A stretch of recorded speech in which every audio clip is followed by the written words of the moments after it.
ఇప్పుడు cab book చేసుకోవడం కానీ ఇలాంటివన్నీ చేస్తూ ఉంటాం కదా. క్యాబ్ ఎక్కినప్పుడు నార్మల్గా ఇంకా అర్థమైపోయింది కదా, ఉమ్. ఫైన్ అని సైలెంట్ అయిపోతారు వాళ్ళు. ఎవరు ఏం మాట్లాడలే ఇప్పటిదాకా? నెంబర్ అడగడం కానీ మాట్లాడడం అవి చాలా జరుగుతాయి బయట. నెంబర్ అడుగుతారు, ఇన్స్టాగ్రామ్ ఐడిలో మెసేజ్ చేస్తాం, మాకు రిప్లై ఇవ్వండి అంటారు. ఇప్పటిదాకా ఏమైనా మిస్టేక్ జరిగిందా ఇలాంటి నెంబర్ ఇవ్వడం వల్ల? కానీ ఎవరికి నెంబర్ ఇవ్వను నేను, ఎవరికి నా వాట్సాప్ అనేది ఇవ్వను. ఎక్కువ మాట్లాడను నేను ఎవరితో. ఫస్ట్ ఓకే, నా పని నేను చేసుకొని పక్క వెళ్ళిపోతాను. ఇన్స్టా చేశాను, కామెంట్స్ కూడా పట్టించుకోను కాబట్టి ఇలా ఉన్నాను. బాగా నిజంగా ట్రోల్ అయినాయి మీ వీడియోస్. చాలా. ఆ ట్రోలింగ్ చూసినప్పుడు కూడా ఎప్పుడు డిసప్పాయింట్ అయిన మూమెంట్స్ లేవా లైఫ్ లో? ఎందుకు లేవు, చాలా ఉన్నాయి. బట్ కాకపోతే ఓకే ఫైన్, అంటే వాళ్ళు చేస్తున్నారని నేను ఆపుకోకూడదు కదా. నేను వాళ్ళు ఆపేస్తే నేను ఇప్పుడు ఇంత స్టేజ్కి వచ్చేవాని కాదు. అవును, వాళ్ళు చేస్తున్నారని నేను ఆపుకుంటా కూర్చుంటే, ఇంట్లో కూర్చుంటే ఎలాగా?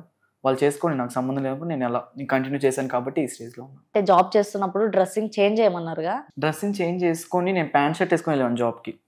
ఈవెన్ నేను shirt and pant T shirts, but కానీ వాళ్ళకి అనేది నచ్చలేదు. నేను ఓకే, డ్రెస్సింగ్ చేంజ్ చేసే వెళ్ళాను. నా హెయిర్ స్టైల్, నా రీల్స్, ఫస్ట్ నా రీల్స్ ఆపమని చెప్పారు వాళ్ళు.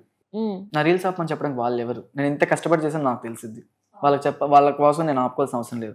మరి నా కోసం వాళ్ళు షర్ట్ రేస్ వేసుకొని వెళ్ళిపోతారా? వెళ్ళరు కదా.